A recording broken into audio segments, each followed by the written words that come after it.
It's the SNL Hall of Fame podcast with your host, Jamie Dew, Chief Librarian Thomas Senna, and featuring Matt Ardill. And now, curator of the hall, Jamie Dew.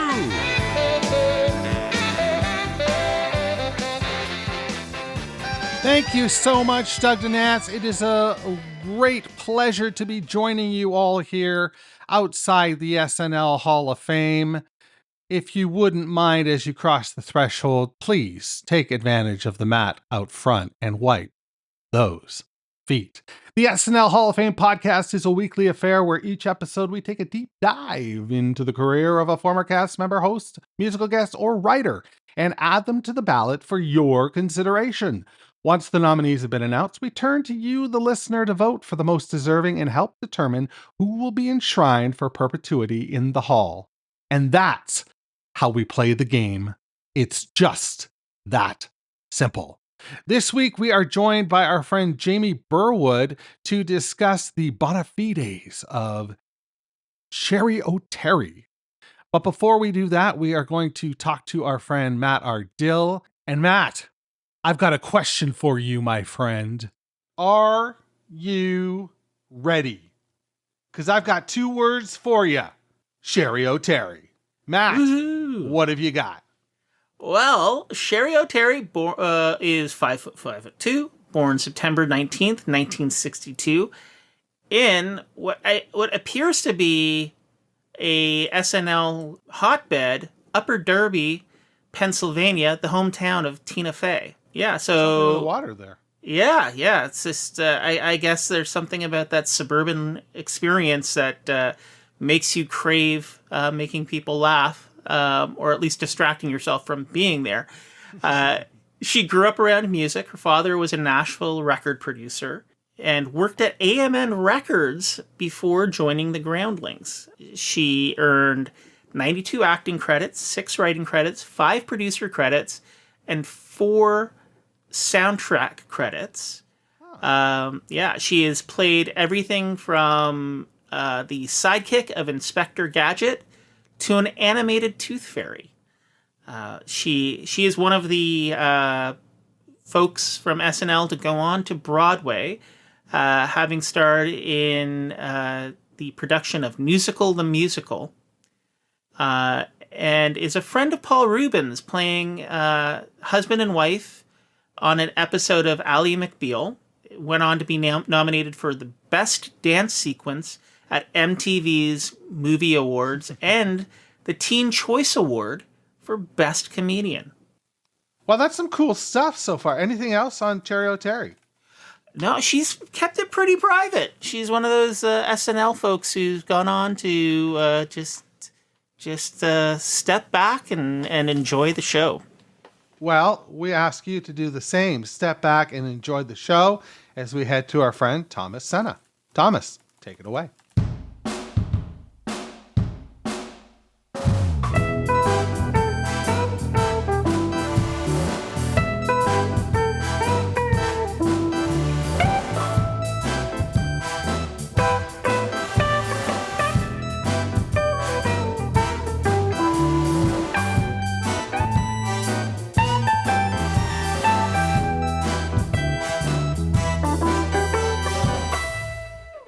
Guys, thank you so much. You're so excited for this episode. Hello and welcome to the SNL Hall of Fame conversation portion of the episode.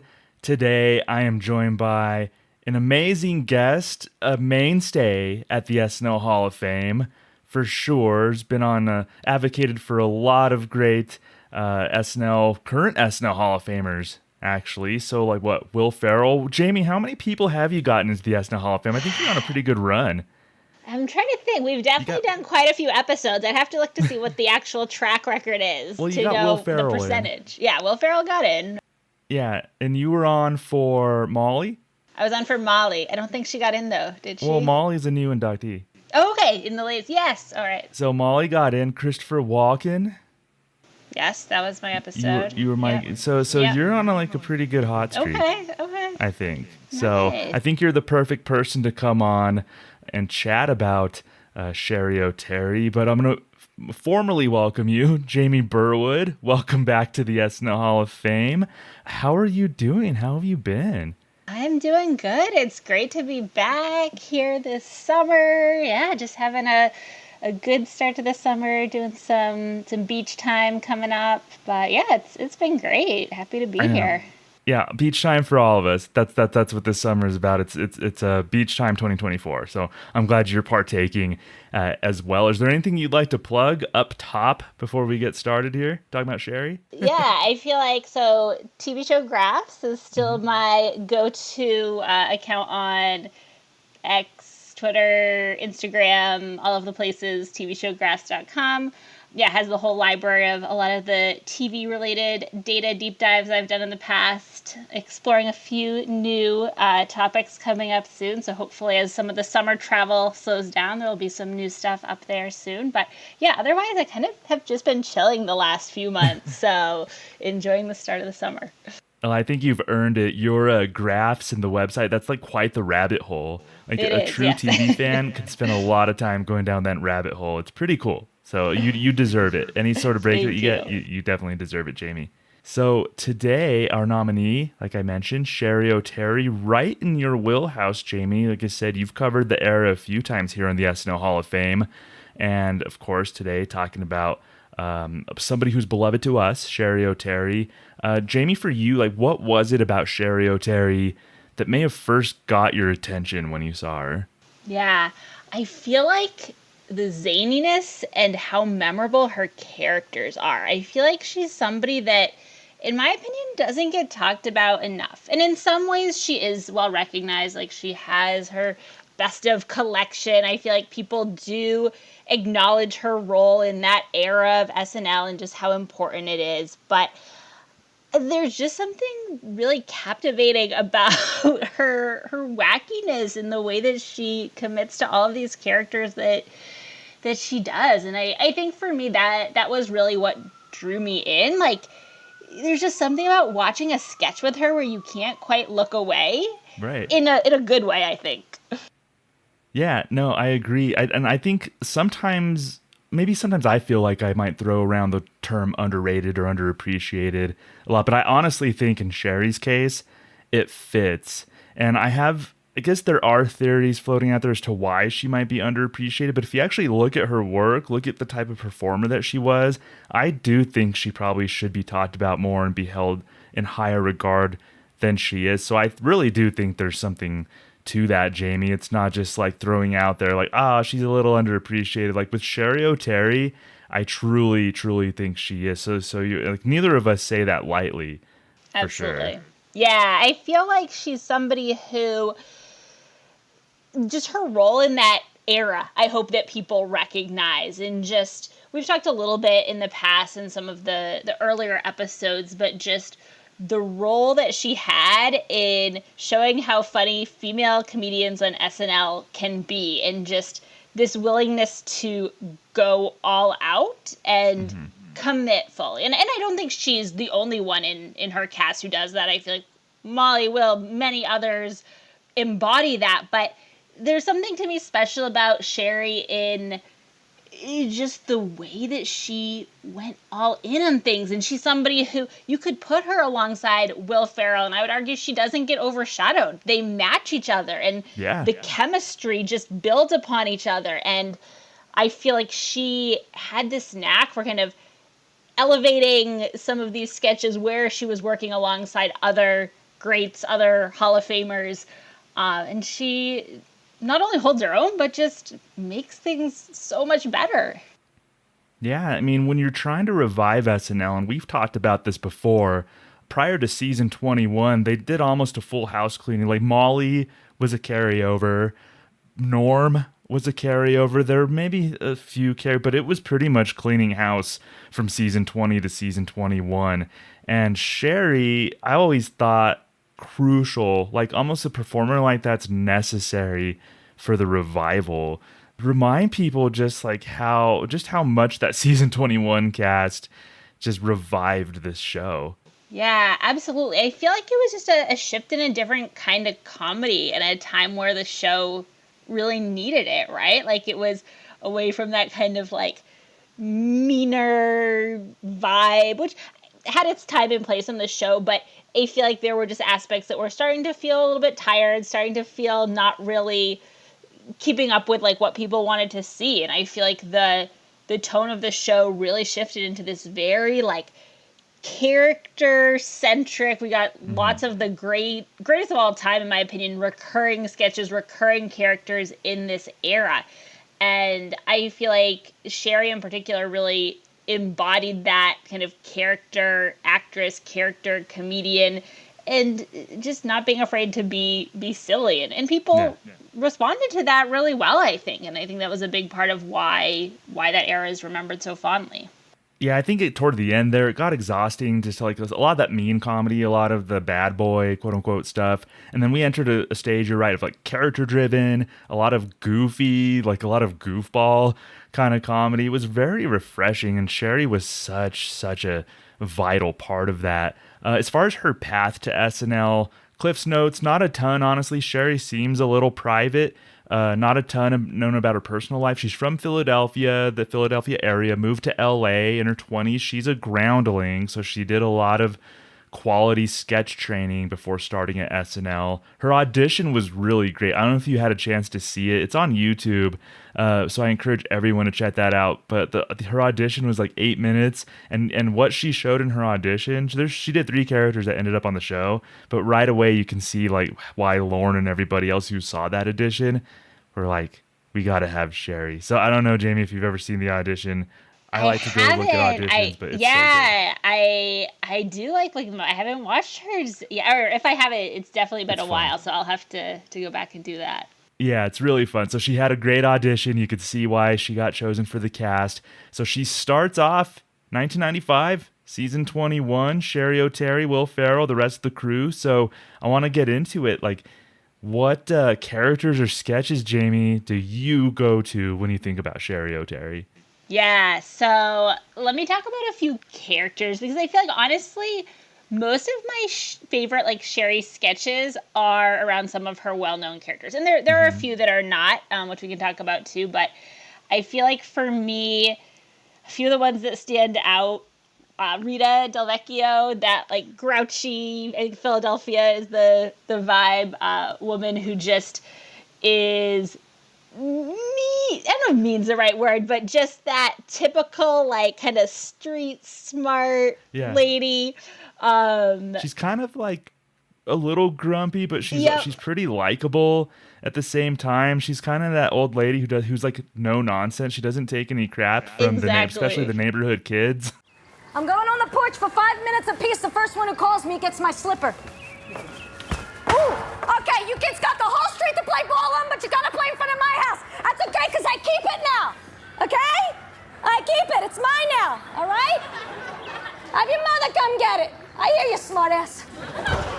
But there's something very likable about her, Jamie. Like, it almost, do you get the sense when you watch her do Rita Del Vecchio that it's like a one-woman play? It is. I just, for some reason, that character in particular, and like she does all sorts of different brands of like out there characters, but for some reason, like that one I just feel like is a connection and just work. She does it so well, and the writing in most of the ones that she's done for her, I feel like have been really solid. I feel like they tend to incorporate the host in a really fun way. Yeah. Just kind of showing her amidst the neighborhood. I feel like you then see kind of the host pop up in either like the neighbor or a kid or it's about like all of these different like characters amidst her life. And it always just like feels really natural. Like I'm always happy when one of those sketches pops up in an episode. I'm like, oh, we get to spend some time with Rita. This is great. Yeah, no, it's amazing world building. And sometimes you're right, they'll work in the host and everything, and every now and then a character will come by. A lot of times it's just her standing there, a lot of times by her front door, just like yelling at a neighbor. And Cheri's doing such a good job of filling in the other person's dialogue. So it's just her on the screen, but she's doing such a good job of making it a conversation that only on screen, only she's taking part in. Like, she's so skilled at that. And the whole world building, this is something that she auditioned with. She had this character. Cheri started building this whole world at the groundlings. That's just such a testament to her talents as like a creative mind, I think. Absolutely. Yeah. I love the one with the screen door and like the kids who are coming up to the screen door repeatedly. That one always sticks with me for some reason. And you're right. That is another example where it's like, yes, you have kids coming up to the door, but she is like owning the comedy in each of those scenes and is having her like wild reactions to each one of those people coming up. So completely. Yeah, and she even made in that particular installment, she even made like kind of a boring host, Steve Forbes, like a very boring host. She actually made him, like, incorporated him really well into the sketch. She ended up stealing one of the kids' money that was coming up to like take donations. She ended up like taking the money and all of that. Like, yeah, that was a really great one with Steve Forbes. She puts a lot of love into that character. I think that's a great first choice.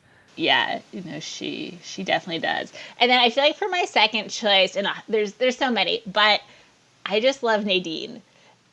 And in terms of like when I was in high school, and this era I was in high school in the early 2000s ish. So right around this era, the whole like simmer down now catchphrase was huge. Like, I just remember friends, I don't even know, like, when people first started saying it, I don't even think I really realized where it was coming from.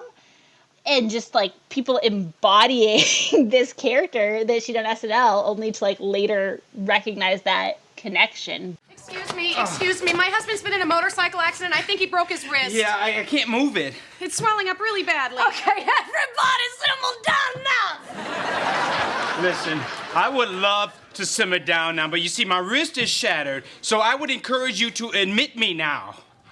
Sir, your sass is unappreciated here. So before your other wrist becomes shattered, I suggest you fill out these forms and have a seat and then simmer down. That's right? correct. Thank you. I love all of the Nadine sketches. I feel like the one with Garth Brooks is probably my favorite. Like returning things at the desk there. I forget the name of the store, but to me that's a classic one, and just it's so fun. It's so fun. Yeah, I love it. You're right. That whole the Simadana, like, just totally spread like wildfire. Always, like, people used to always do the impression where she's trying to start the car. Like, yeah, like, and then it goes simmer down. Yeah, there's all kinds of like different ways you could say simmer down now if you want to get creative. That definitely stuck. She only did it 3 times. Yep, and it caught on so well. Yeah, I also love the line, the like Donna Summer, and how does her name appear in the phone book? Like, Summer Donna, like that to me is just great writing, great delivery, so much. Yeah, all those strained ways to make the connection to simmer down now. I love it. There's 2, Jamie, that kind of when I think of Cheri Oteri, I really connect with. And I'm going to talk about the one that she did the most, Barbara Walters. Yeah. She did that one 21 times. I think last summer when the SNN, our friends at the SNN, did their character countdown, I believe Barbara Walters ended up on the list for good reason. I think that this is her best character, and something that Cheri said that she worked really hard at. She studied Barbara Walters quite a bit when she found out she was doing this, and there's been Barbara Walters impressions done on the show before. I think this is the quintessential one. What do you say about her Barbara Walters? It's so good, and like I have heard that Cheri is somebody who is nervous about like the impression aspect of the show coming in, right? And that's not necessarily what you like maybe think of right away with her, but this is, I agree, one of the all-time best things that she did over her time in the show. I feel like it's a perfect example to me of an impression that like is very like draws from the real person very well, but then also like plays things up in a way that gives it a life of its own, so that it's not just like purely a copycat, but like becomes funny in its own right. Fidel Castro and I were roommates my freshman year in college. And girlfriends, let me tell you, he may be brilliant, he may be stubborn, but what I remember most is that he had some funky B.O. Whenever I see Fidel Castro, I just think he looks like an extra from MASH. I mean, you know what I mean, with that hat? Don't look at me. I just love any of the like View segments where she popped up. I feel like those were always just a good time and just like meant for comedy, meant for parody. It was great. Yeah, I loved the View one specifically when she would get mad at Debbie Montanopoulos. And she would do things like she one time she told her to go get in the cage.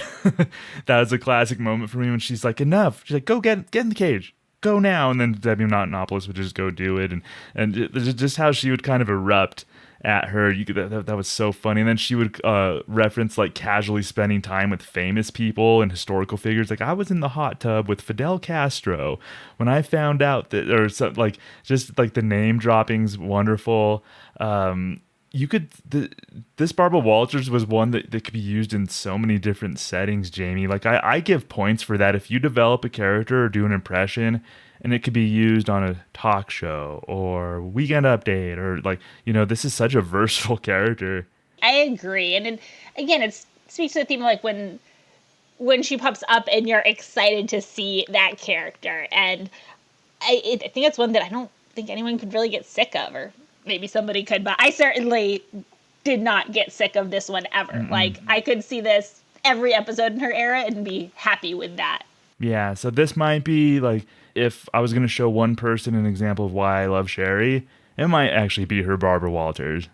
Like this one makes me so happy, for sure. Like, amongst many that make me so happy, and I'm sure that make you so happy. Like, what's another character that people just can't miss for Cheri? Yeah, I feel like Colette Reardon is one that we should talk about. The prescription pill addict, lipstick smeared on the face. And this is true for a lot of Cheri's characters, but I feel like there's just like an aesthetic to like the characters she commits to. And like a lot of times in similar outfits, makeup, just like you see that person and you're like, okay, I get what this is trying to be. And then Cheri just, again, takes it to another level.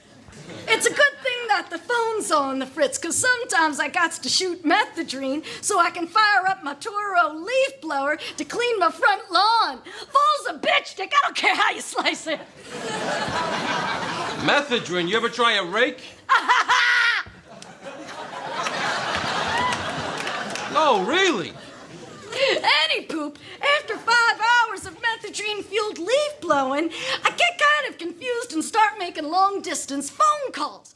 I don't know how many of the Colette sketches there were. I know she appeared a few times maybe on Weekend Update, and then a few standalone sketches. I think maybe like five or so. Okay, yeah. It felt like more, honestly. It was such a lived-in character. Yeah. I feel like super memorable one. There was one where I feel like a phone is involved, like you have pills coming out of the phone and she's trying to eat the pills, which amazing physical comedy. Just this type of character I feel like she does really well. And not in a hateful way. Like, it's a character that you kind of have to like walk that fine line with, right? Because it's like a little bit of a extreme scenario, but you come away just being like, oh my gosh, this character is fabulous and laughing all over. Well, that's one thing that, when I had John Schneider on for the Kristen Wiig episode, and we talked about when she would do characters and impressions that she didn't come at it in a mean way. So we used as an example, like Target Lady for Kristen Wiig.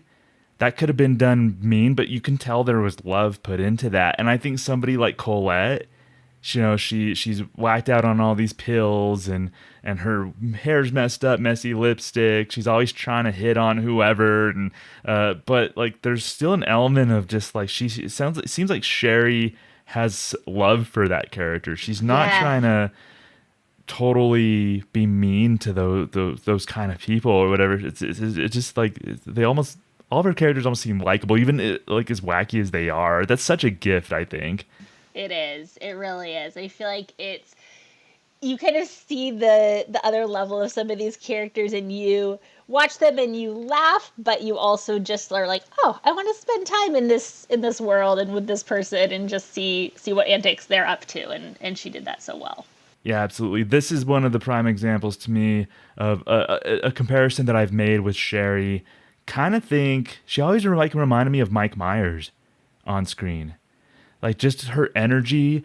If she was in a sketch, she was best as the focal point of the sketch. She and Mike both, like every now and then they would kind of play the straight character or the background, but that's not what they did. If it was a Mike Myers sketch or it was a Cheri Oteri sketch, I think, or maybe she had a co-pilot in Will Ferrell sometimes or Molly or something.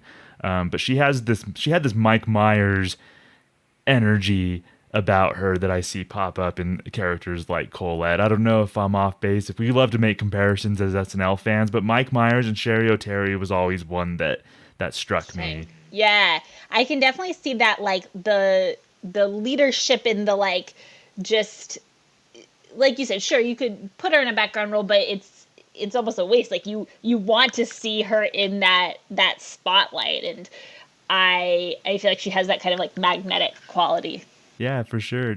Well, what's next on your list of beloved Cheri characters? I feel like we gotta talk Spartan cheerleaders.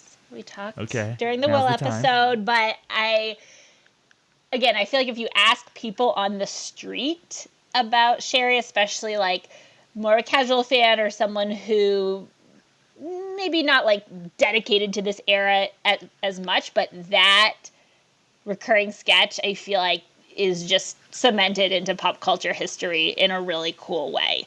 And I feel like whenever I go back and watch some of these, I am impressed at just how her and Will feed off of each other. It almost feels like improv in some ways. Like, oh yeah, as much as they're like, the writing is great, not to discount that, like it just feels like they are in the moment just having fun as two performers, just like each going off of each other. And there's just an energy to these ones to me that I feel like is hard to top.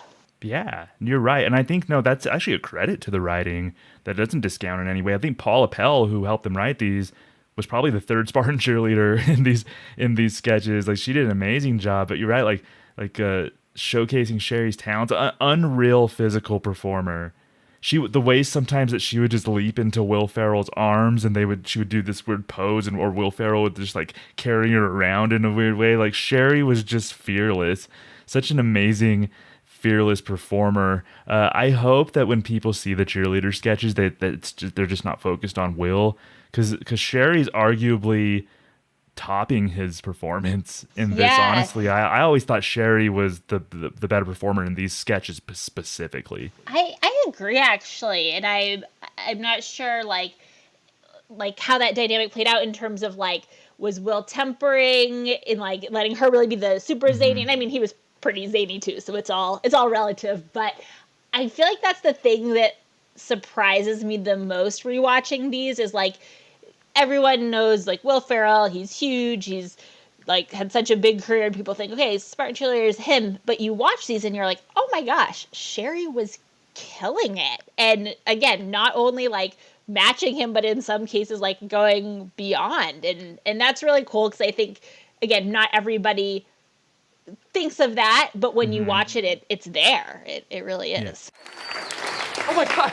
Ariana, can you believe summer's over already? I know, Craig. I already missed my summer job at Kenny Rogers Roasters. I'm still getting the newsletter, though. Yeah. Well, I'm glad my lifeguarding job is over. I did not enjoy taking off my shirt. No. Craig, tomorrow morning, we are going to be real Spartan cheerleaders. This has got to be our year. It was an awesome idea to practice all night. Yeah, and my parents will never know I'm gone.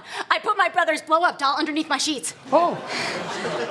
Yeah, she would do these little things as Ariana, like to give the character neurosis. Like, just if it was a little sigh or nervous laughter or something like that, she was very expressive in her face, and just the little like breaths that she would take. It's like something as a sketch performer I always admire when I notice those little things, those little small beats that Cheri thought about, does naturally, whatever, but they're out there. And yeah, this is if not Barbara Walters, maybe Ariana the cheerleader could be up there as far as like the quintessential Cheri, especially physically. Like as a physical performer, I'll put Ariana right up there. And then one other recurring character that I want to make sure we talk about, and I think we only got this one a handful of times, but Althea, the little child who in one sketch is on a plane and another is on a bus. Cheri just going full on annoying child in her like layers of pink jackets and clothing and just embodying that hyper chaotic says anything kid.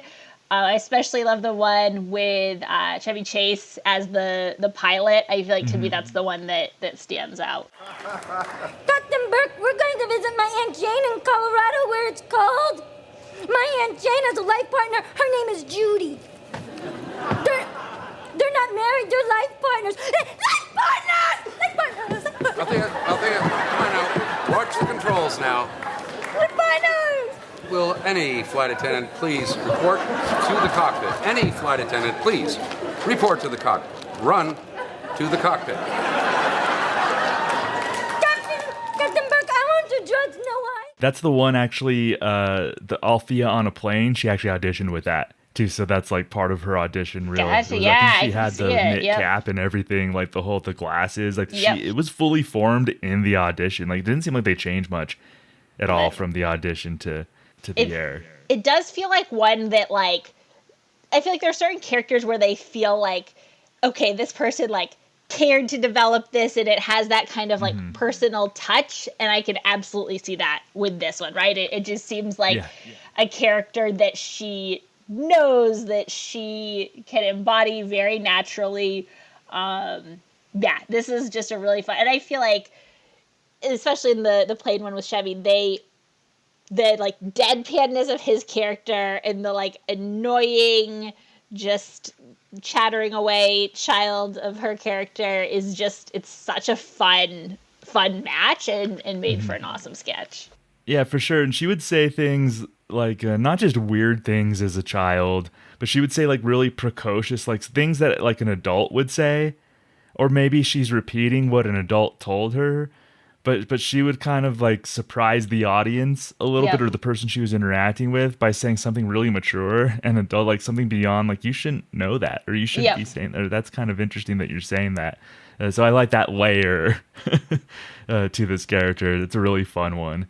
Agreed. Yeah, no, I feel like this is one that just feels very like true to Cheri and like everything that she embodies. Yeah, there was along the lines, I think, of like a Colette or Althea, there was a one-off. I don't know if you had a chance to see this one. Her name's Roberta. Cheri did this like in the 6th episode of her first season. So she played somebody named Roberta, and it was this dad work colleague who invited herself over to Thanksgiving dinner.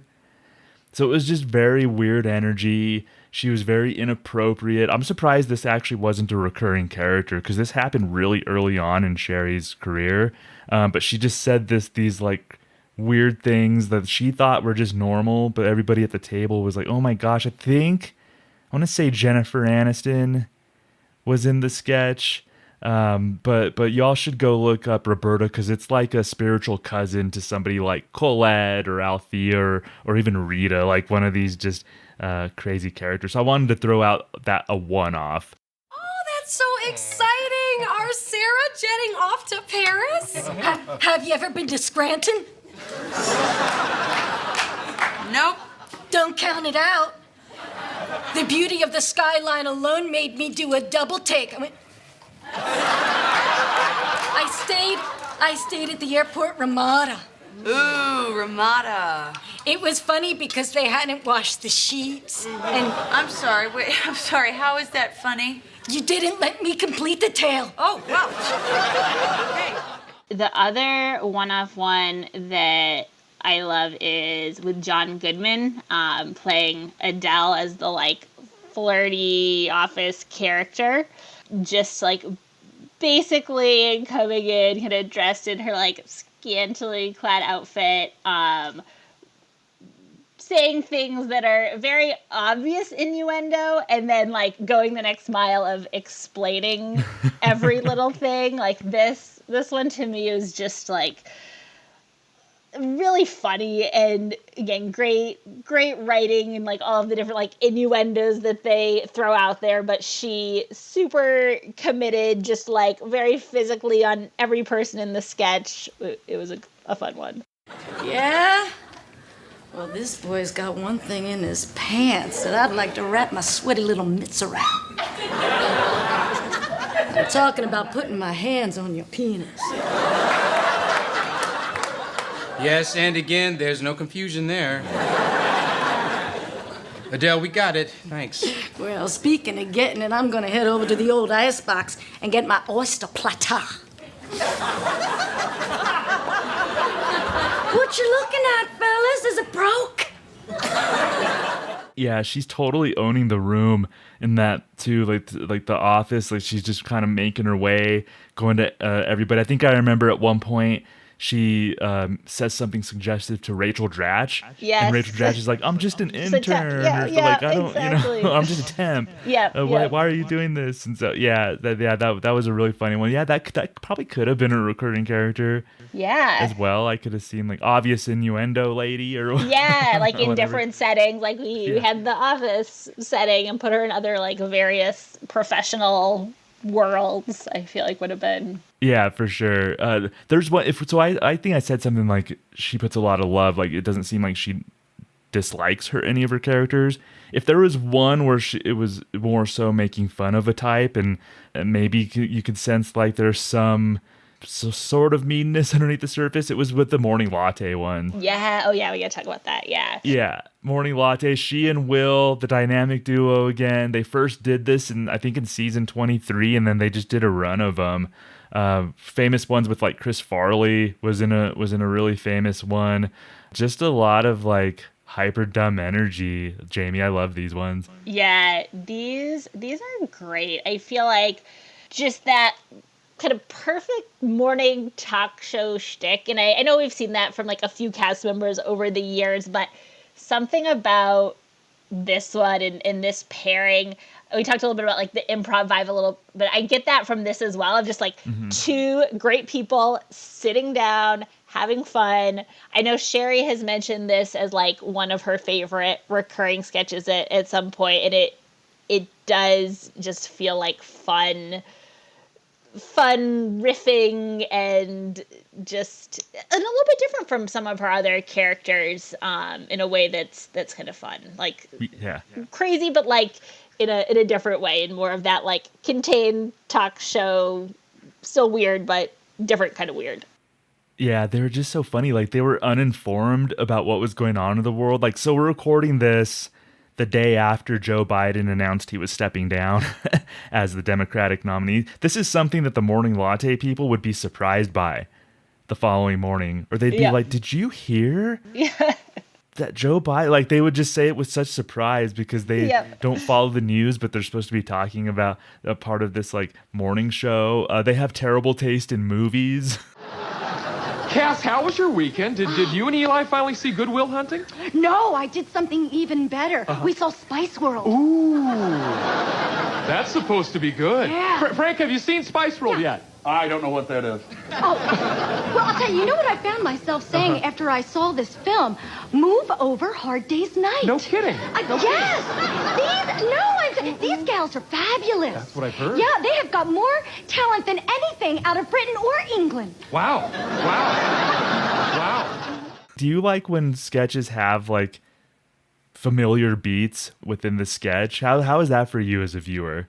I do really like that, actually. I feel like I don't know if it's like the comfort or just the style of, I don't mind that at all. As long as the jokes are there to kind of hold it up still, I like that. And I feel like for this one in particular, there was something about that just like kind of dim, like, I don't know if that's the right word, but just like not quite there a little bit, like you said, in their own worlds. Combining that with like the talk show format was like enough to me. Sometimes you don't have to like try to reinvent the wheel or do something crazy. Like it worked because the performers were great, and I think that's that's a testament to Yeah. to Cheri and to the cast. For sure. They would always involve their producer. So like a lot of times the host would play. So like John Goodman, Chris Farley, they would involve the producer. I love the bit where Will would say a word and Cheri would interrupt him and confidently give a definition that was wrong. And she would just say it so confidently, like, and of course that means this. And then Will would say like, no, like I love those beats. They did a perfect caricature of those cheesy morning show. I was part of a morning zoo radio show, so I can kind of relate a little bit to that. This is something I don't think it's talked about enough. And maybe within like SNL fan community, sure, but like I feel like there needs to be just like a giant reel of all of these like just great quotes and great moments from this. I feel like it holds up. And sure, some of the pop culture stuff is very much a relic of the time, but the jokes and the dim-wittedness of these characters and how funny that can be, I think does really hold up. Yeah, absolutely. Go back and like deep dive, like binge on these morning lattes. I found some on TikTok. So I Google searched and then they came up on TikTok a lot, surprisingly. I've been seeing that more and more for SNL clips. Like, and I'm not a big TikToker, but I am like, okay, this is kind of refreshing to me that like that's out there in another way for people to kind of discover moments from the show's years past. Yeah, I don't know the TikToks very well, but if they have a lot of SNL sketches, I'll probably visit a lot more. Yeah. She did another, we talked about the Barbara Walters impression. She did another impression that really stood out to me, but I want to give the floor to you. I want to see if our brains align with maybe the next one that's on your mind. I'm just kind of curious. A little experiment here, Jamie. So what do you got for us next? Yeah. I mean, this one was probably going to be, I think the only other one I had for a recurring that I definitely wanted to talk about was Zimmerman's. Okay. But I don't think that's what yours is, because you're saying yours is an impression, right? Yeah, exactly. But I want to hear your thoughts on the Zimmermans, though. Oh, I mean, the Zimmermans, gosh, so fun. So we have her and Chris Kattan as this, like, super, always breaking out into very inappropriate, over-the-top sexual moments and just, like, can't keep their hands off of each other. And these are just so funny to me. Like, going from the, like, sexually charged madness to nothingness and to often, like, blaming the other person in the room, like, the other couple or whoever else is around in the sketch for, like, oh, you guys are inappropriate, or, oh, how dare you? Like, I feel like that in some cases was, like, the conclusion. But just these moments of, like, kind of like one-upmanship of just how over the top, like, sexual energy, how much they can bring to the table was just so genius, so fun to watch and to rewatch. Like, I feel like if folks haven't revisited these in a while, they, to me, really hold up in terms of the physical comedy and, like, just some of the moments and just how some stuff that I'm actually like, okay, you got that on TV. And I know obviously it's late at night and that's the business of SNL, but some pretty, like, vulgar stuff I feel like they got in there, which was fun. They did. I know it was pretty risque. And Chris Kattan's a cast member who I've had a mixed kind of relationship as a viewer with. I wasn't always the biggest Chris Kattan fan, but I think Cheri brought some good parts of Chris Kattan out in these sketches. They have a similar energy, so I can see how their kind of energies play off each other well. Even though I really think Cheri's a much better sketch performer than Chris Kattan, had a better SNL career. But I think she brought out the good parts of Chris Kattan in these. That's why I do like watching these. Agreed. Yeah, I feel like that was a pairing that I enjoyed seeing. And I have a similar kind of thing with Chris Kattan of, like, different doses or different moments is, like, the right amount for me. But I do feel like there's a little bit of a parallel to me. And I do hear them sometimes get talked about in, like, similar conversations and just as some parallels, I think, with the roles they played and just their, like, relationship with the show itself. But this one to me is just, like, taking those parallels and, like, putting it to good use. Because there could be a world where, and sometimes this did happen, like, both of them was too much for one sketch. But this is, like, you're pairing them romantically and, like, telling them to just go all at it and have fun with it. And it works. Yeah, no, I completely agree. This is worth a deep dive for a lot of SNL fans. It's a fun revisit, and it captures the era a lot, because we were talking about like goofball sketches that coming off the heels of not so goofball, maybe more mean stuff. They're like, yeah, so this is like a good example of kind of that goofball energy. She did an impression though, Judge Judy. Oh that I that's really, a good one. Yeah. really love. She played Judge Judy like perfectly, no nonsense, tough lady. Fun interplay between her and Tracy Morgan as the bailiff. So I really enjoyed her Judge Judy. I thought it did great justice to the real Judge Judy. Hey, look at me. Look at me. I'll take a pig to the butcher when I want to eat bologna. Got it? Okay, got me? Hot judge, cold cuts. All right, Miss Diamond, what sort of training do you have? What's your background as a clown? I never took no courses, but my mother really encouraged me. Whenever the circus came to town, she would drop me off and leave me there for a few days. Did your mother teach you how to make those disgusting animal balloons? No, they are my own design, tight ass. Hey, I'm the only tight ass in this courtroom. It's right here. Right here. Okay? Yeah, I gotta go back and watch, because that's what I didn't watch for my rewatch here, but I remember, from years past. So, if that one is available easily, I'll revisit that one. Again, I think that a lot of them are on TikTok. So like just the little beats, like she came up with little sayings that were funny.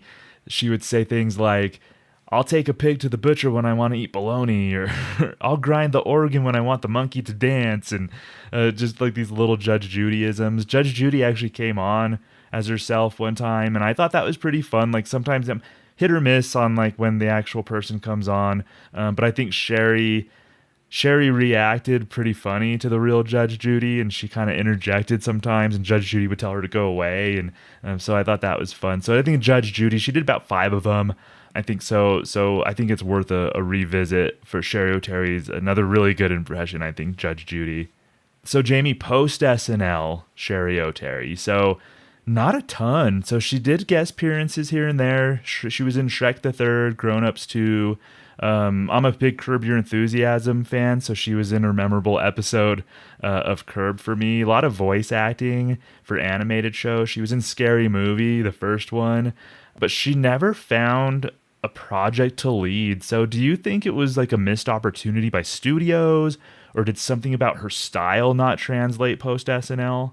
Yeah, it's an interesting one. I feel like her comedy on the show was very much going all in on these zany, wacky characters, and I could see that leading to a situation of like, okay, how do we actually take this and put this in more of a film or TV outside of sketch comedy role. I think that is part of it. I know she's talked a little bit about how she on SNL it was about comedy first as opposed to acting outside of sketch comedy, and how people have a tendency to kind of then put you in that lane. And I think that may be part of it. She's someone who when she does pop up though, I always really enjoy seeing her, and Curb is a perfect example. She's great on that. She had a guest star. Coming to say hello. Exactly. Yeah, she popped in on Crazy Ex-Girlfriend, which is one of my favorite shows. Was happy to see her there.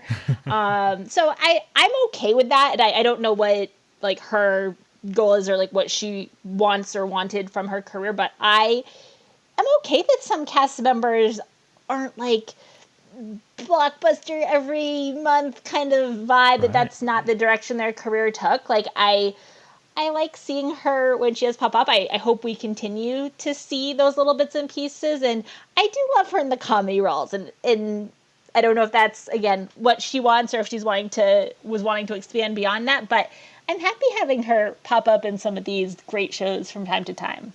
No, I completely agree. They're not all going to be Will Ferrell and just take the be a blockbuster movie star. It's not going to happen with every cast member. So I'm completely with you. I think the thing that maybe is more unfortunate that's impacted her legacy on SNL amongst fans is I don't think she's come back to SNL.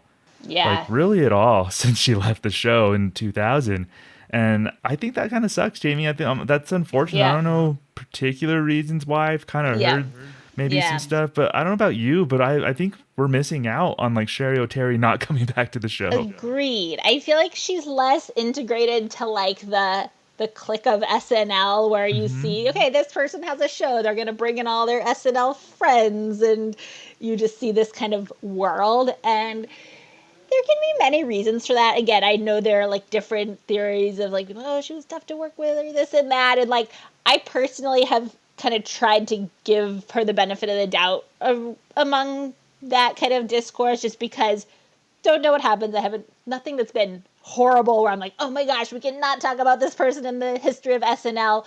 I feel like she is somebody who, again, is not super connected with like some of the other folks on the show, and I don't know why, and I don't even know that like I could. There may be valid reasons for that. There may be invalid reasons. I don't know. I guess what I will say is like it's a bummer in the sense of like I would love to see her come and host, and she would be a phenomenal host. So if those circumstances change and she does become more integrated and we get to see more of her in that context, that would be an amazing bonus.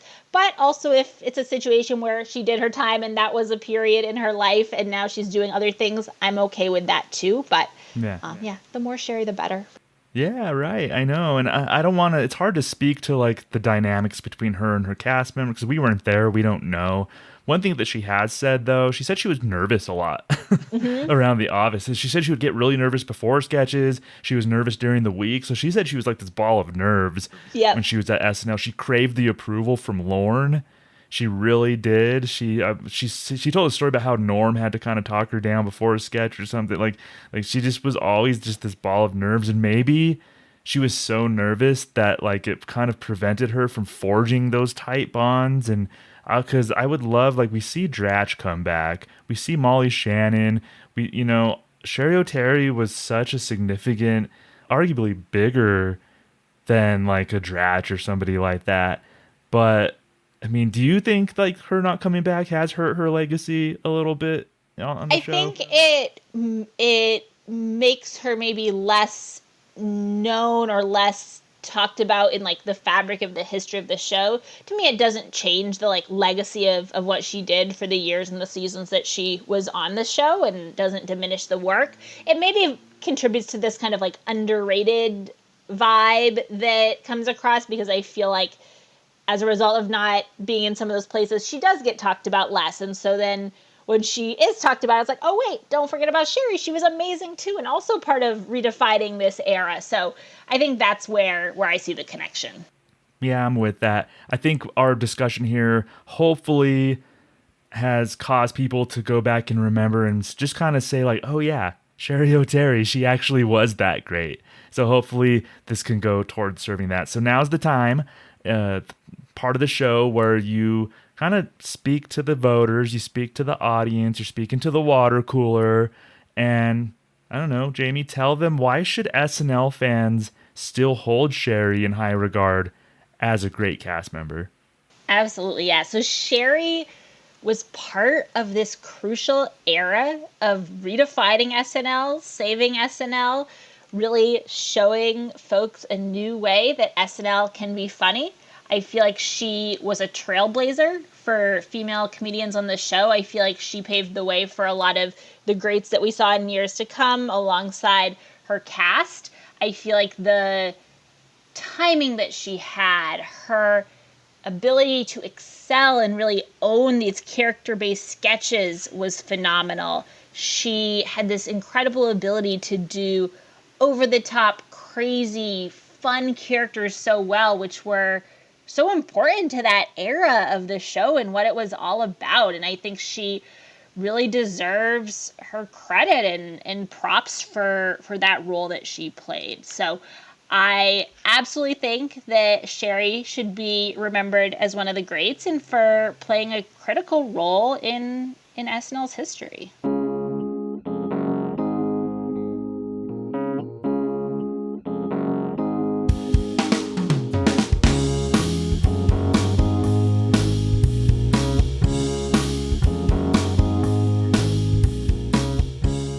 So there's that. Thank you so much, Thomas, and welcome back, Jamie Burwood. Really great to hear your voice extolling the virtues of Cheri Oteri. I got to tell you, when Thomas started to talk about impressions that Cheri Oteri was part of, and he mentioned Barbara Walters, I was immediately taken back, and I just think that character really exemplifies a lot of what she was capable of and able to do. It's silly, but it's on the mark, and it's a lot of fun. Let's take a listen.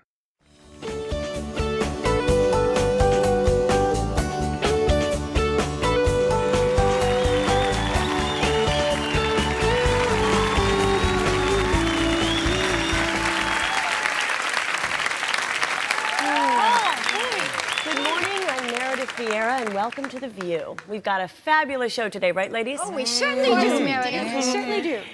Okay, let's take a look at the news. Paula Jones went face-to-face with President Clinton today.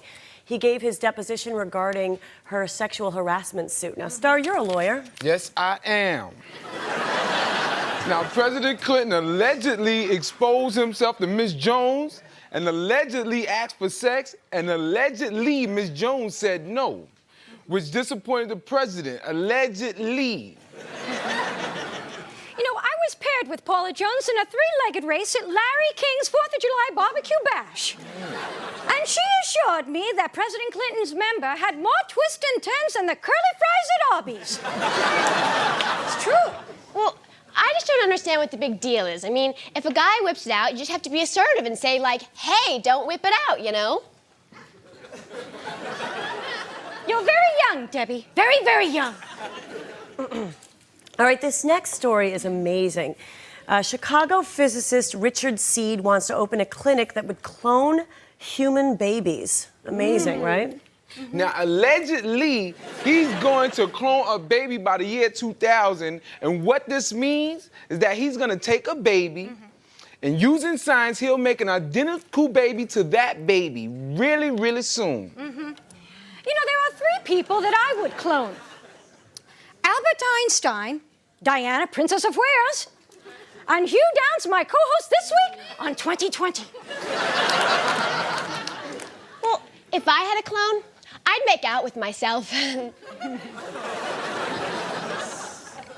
I'm just kidding. Do not speak again.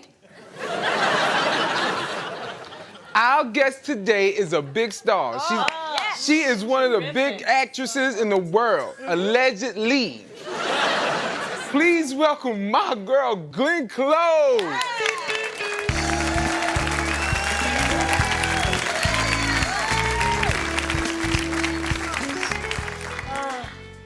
You are strong and inspirational, and you are one of the whitest women I've ever seen. I'm delighted to be here. Glenn, you have done so much. Acted in award-winning films, performed on Broadway. Only one question remains. What do you think of me? Well, Barbara, I admire you tremendously. I've always thought that... You know what I have to ask you about? I want to ask you about that scene in The Big Chill where you let your husband get that other lady pregnant. I could not do that. Because I am a do-right woman, and I have to have me a do-right man. Yes, we know that about you, Star. That's Star in a nutshell. That's Star in a nutshell. Glenn, I have a question about John Malkovich. What's that? He is so sexy. Oh. What's the question? Oh, speaking of questions, it's time for the question of the day. Okay. Today's question comes from Marlene Kimball of Tulsa, Oklahoma. And Glenn, this question should be really good for you. If you could change one thing about your face, what would it be? Well, nothing. This face has served me very well. I think women need to embrace the uniqueness of their flaws. Wouldn't you all agree? If I could change one thing about my face, which is allegedly very big, I would tell those doctors to suck some of this fat out my neck.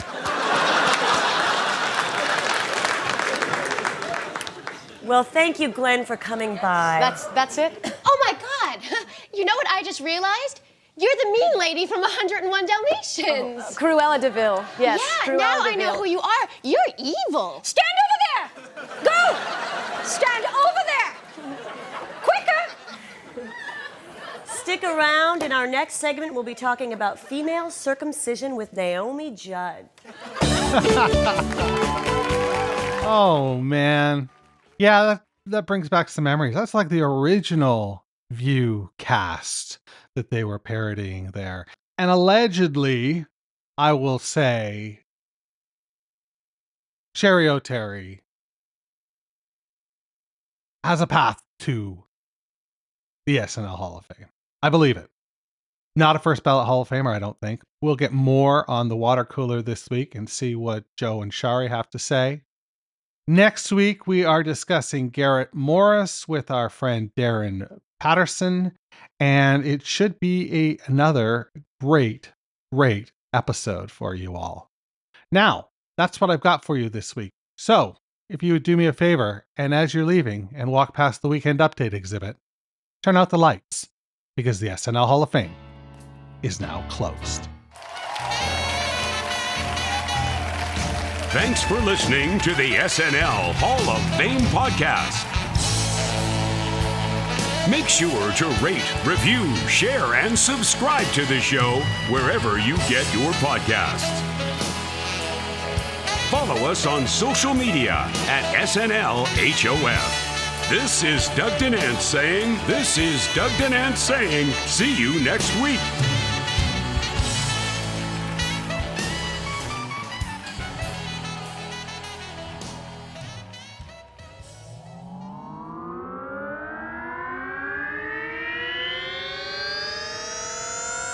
To podcasts and such.